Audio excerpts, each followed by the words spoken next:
nga ye bwe yatambula. Essomo lyaffe olwaleero liva mu bbaluwa ya Yokaana ey'olubereberye essuula ey'okubiri kuva akanyiriri akasooka paka k'14. Naye akanyiriri k'omukaaga kagamba nti ayogera ng'abeera mu ye kimugwanira naye yennyini okutambulanga era nga ye bwe yatambula. Eno ebbaluwa ya Yokaana eringa ebbaluwa taata gy'awandiika eri abaana be. Yokaana yali akubiriza abakkiriza ng'abaana be kubanga okwagala kwe kwa mazima era n'okufaayo kwe gye bali nti okusomesebwa kwe baaweebwa kujja kubakulembera n'okubazimba mu bulamu bwabwe ng'Abakristaayo.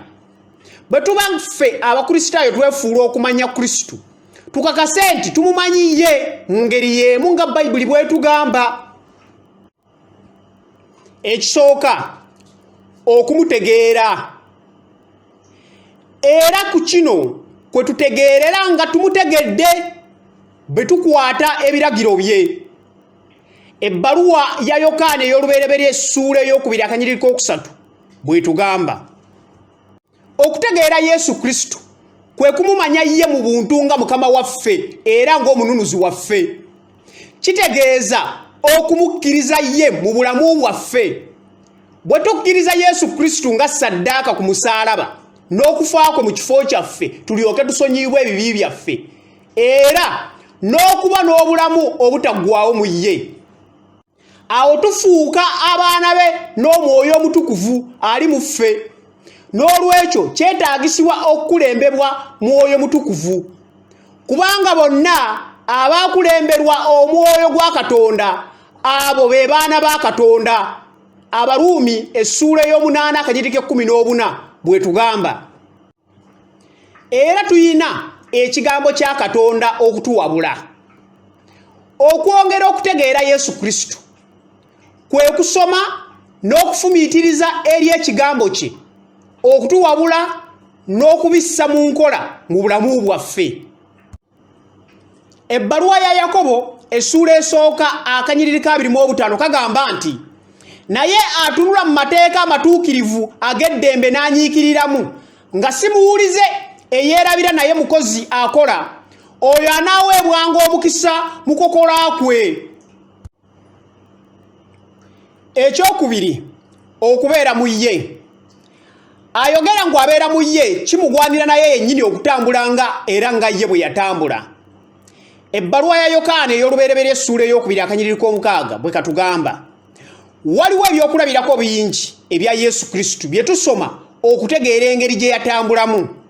Naye okuva mu ssomo lyaffe tuyinza okulondayo ebyo ebibiri okutuyamba okumanya. Ekisooka, okutambulira mu kitangaala. Yesu Kristo yatambulira mu kitangaala era yagamba nti nze musana gw'ensi, angoberera taatambulirenga mu kizikiza naye anaabanga n'omusana ogw'obulamu. N'olwekyo tuli baana b'omusana era tetuyina kutambuliranga mu bikolwa eby'ekizikiza ebya Sitaani. Ebbaluwa ya Yokaana ey'olubereberye essuula esooka akanyiriri k'omukaaga kagamba nti bwe twogera nga tussa kimu naye ne tutambuliranga mu kizikiza tulimba ne tutakola mazima. Okwewala ebikolwa eby'ekizikiza twetaaga ekitangaala eky'ekigambo kya Katonda okutuwabula. Ebigambo ebyo nga bigguliddwawo bireeta omusana, biwa okutegeera abatalina magezi.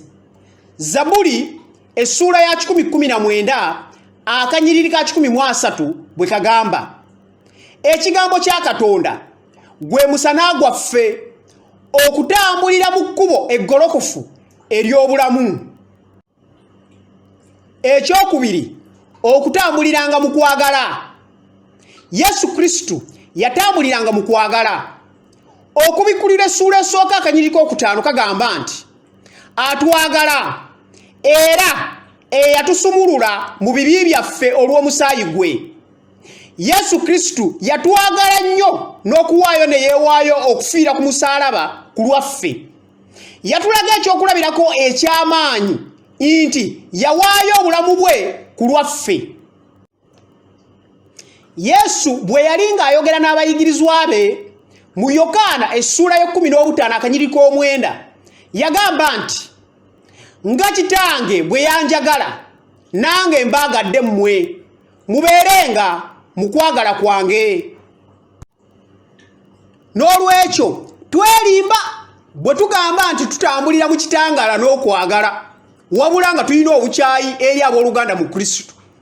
Bwe babeera nga baatusobya tuyitibwa okusonyiwa nga Yesu Kristo bwe yatusonyiwa. Abefeso essula y'okuna akanyiri ka 32 bwe katugamba. Era tusigale nga tutambulira mu kwagala.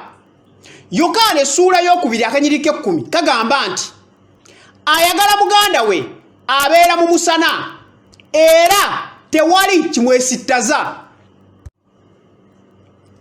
Kaakano katutunule mu mitima gyaffe leero okusinziira ku kigambo kya Katonda obanga ddala tuli mu kitangaala. Bwe tugamba nti tutegeera Yesu Kristo era nga tumugoberera tulina okutambula nga ye bwe yatambula mu musana n'okwagala. Yesu Kristo ng'abalekera ekyokulabirako mulyoke mutambulirenga mu bigere bye. Ebbaluwa ya Peetero ey'olubereberye essula ey'okubiri akanyiri ka 21 bw'egamba. Amiina.